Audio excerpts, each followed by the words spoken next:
και εσείς μαρονίτες της Καρβάσας και μαρονίτες της Κύπρου, είστε και εσείς η εικόνα του Σταυρού, και η εικόνα γίνεται περισσότερο εικόνα όταν ζει κανείς μέσα στην ενότητα, μέσα στο πνεύμα της συγχώρεσης, στις αξίες, στις πίστης και του ανθρωπισμού.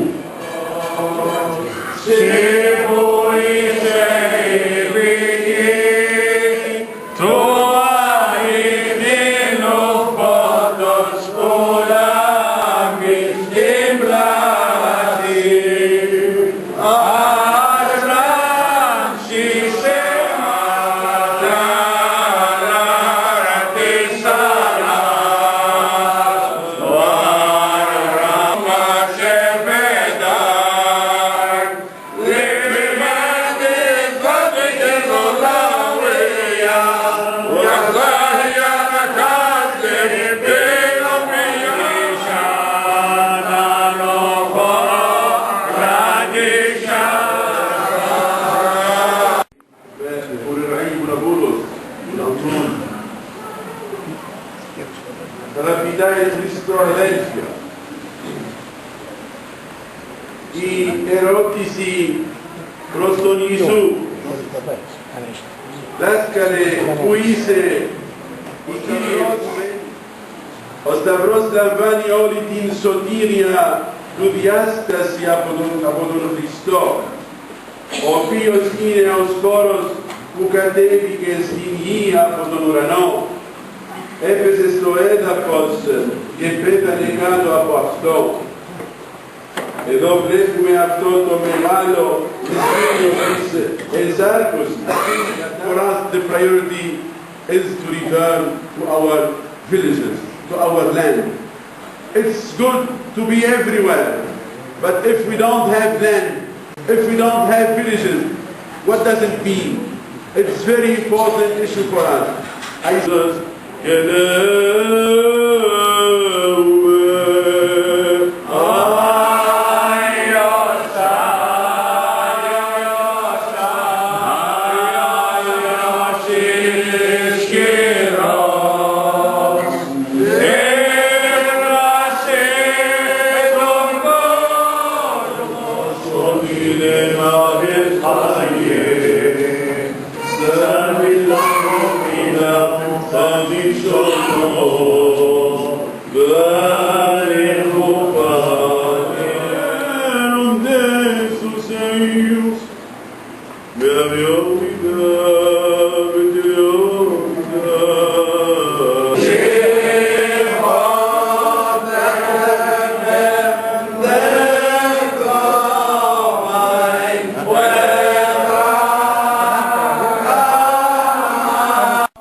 Σαν πρόεδρος του Τιμίου του Σταυρού, σας καλωσορίζω σήμερα εδώ.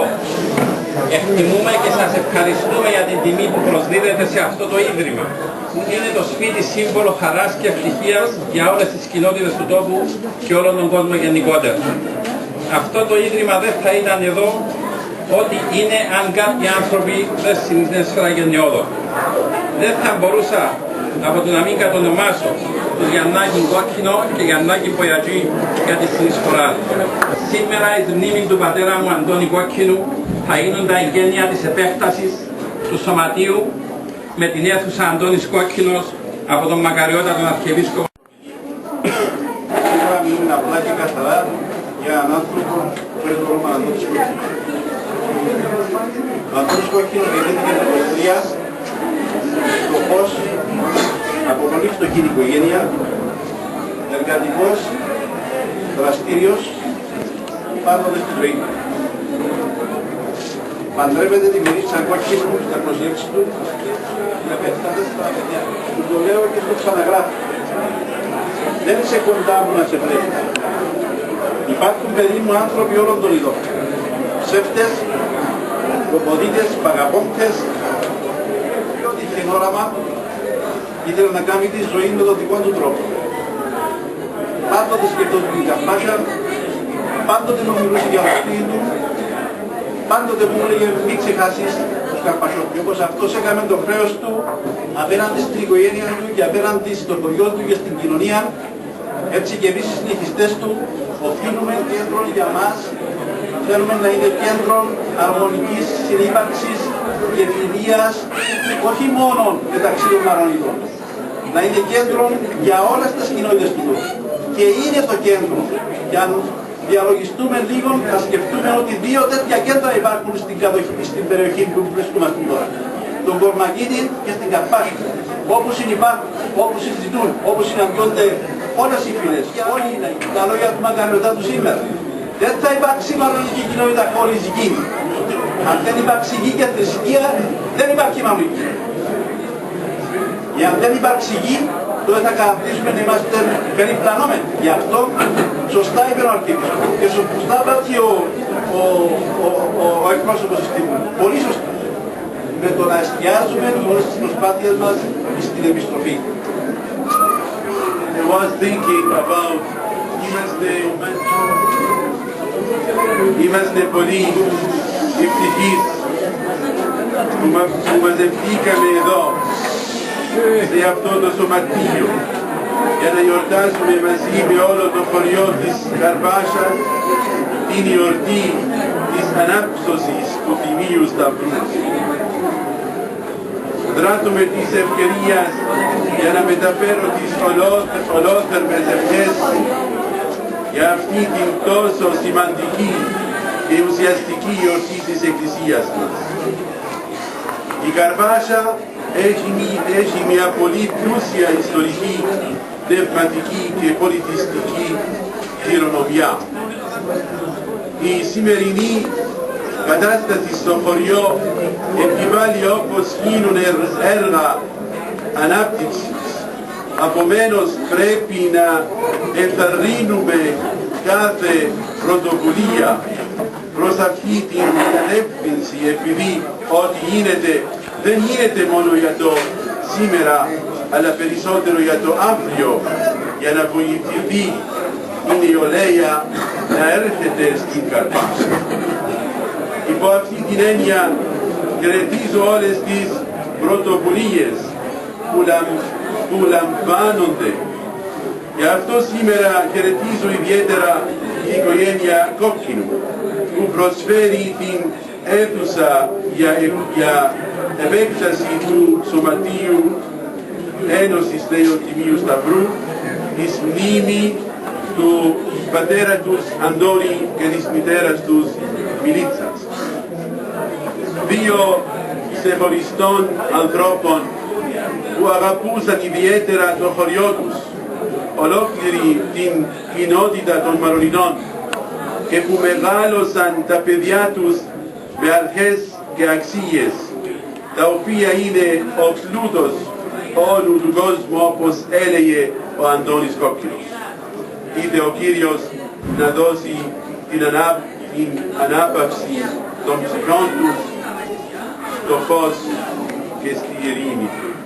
Χαιρετίζω τα παιδιά τους, οι οποίοι συμβάλλουν καθένας ξεχωριστά στην οικοδόμηση του πολιτισμού της ειρήνης μέσα στην κοινωνία.